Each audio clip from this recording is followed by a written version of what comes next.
Hey, this is Preston Goss with Ink's Garden. Right here, what we're looking at is banana circle here in Yuma, Arizona, zone 10A.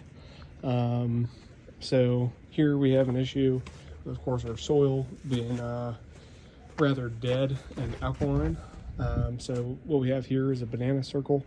Unfortunately, did not document the digging or the building of it, but what I did was I dug it down pretty good and deep, and as you can see, there's some palm fronds sticking out. But down in the bottom, I put some pressed brick, much like the stuff you see here. There's some cracked ones that we had pulled up from this border here, as you can kind of see that little divot running along the wall.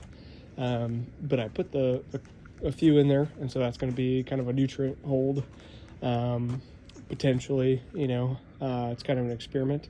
And then over that, I sprinkled ash, and all the ash came from a grill area that the people before me in the house had. And so there's a lot of glass and aluminum cans. I took all the aluminum cans out. Pretty messy for them to leave that, but I'll clean that up here in a little bit. But I took all that and sprinkled the ash down as a nice source of calcium. And so as things kind of break down, that'll help in the soil. But when I layered some weeds that I've been pulling, most notably the briars and things like that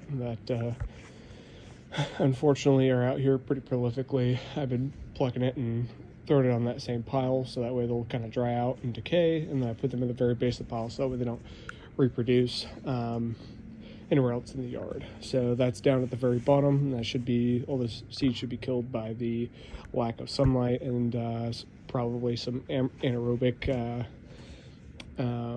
decomposition going on. And then so it's a layer of palm mulch, and then some miscellaneous mulch. I think it's from a ficus or something like that, which is pretty prolific out here. There's a lot of very large ficus trees that tend to do some damage on sewer lines, but they had that shredded up in the bottom. And then it was more palm, more of that other stuff, and then that's all kind of stacked. And then up to the top where we have eucalyptus and some bougainvillea that I had slashed, so that way I could properly access the side of the well without necessarily stepping over the pretty crumbly dirt. It should solidify over time. But what I did was I took my 2.5 gallon watering can that you see over there, and I layered it with some cheaper fish fertilizer that I'd gotten from Ace Hardware a while back. I should, do a decent job, but not a lot of places around here carry Neptune's Harvest. I don't really think any. They carry similar stuff, but I've just seen and viewed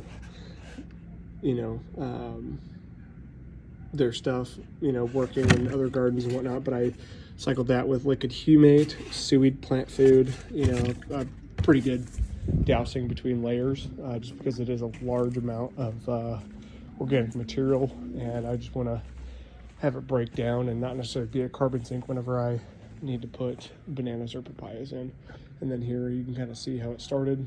This was previously dug out for potential poultry like ducks or chickens, but that's going to be yet to come, so I'll just use this area as kind of a bed to get rid of some of that mulch. But as you look back here, got this little guy getting ready to ripen up. A big lover of grapefruit I've been buying from the store, and I just really want to have some of my own. And then if we come out here, we get a little neem tree, and my big pile of mulch is the stuff that I paid for. It's black mulch from Yuma Nursery. Seems to be really finely shredded. It doesn't really get super wet down below, but it has its uses. And then over here, this is the All-Star Tree Trimming Service. was grateful enough to drop this off after they'd gotten done with the job just down the road. But really nice professional people. But this is where all the palm mulch and eucalyptus is coming from. So, like we talked about in the first video, you know, you got to start from somewhere. Here's my Royal Ponciana. It's doing well even during the winter. Hasn't dropped its leaves. We've been lucky enough to have 45 degrees and above nights, and then also I heavily mulched the bases of the trees to give it some extra life. So yeah, that's pretty much it. And then I'll just do one last checkup on the papayas outside.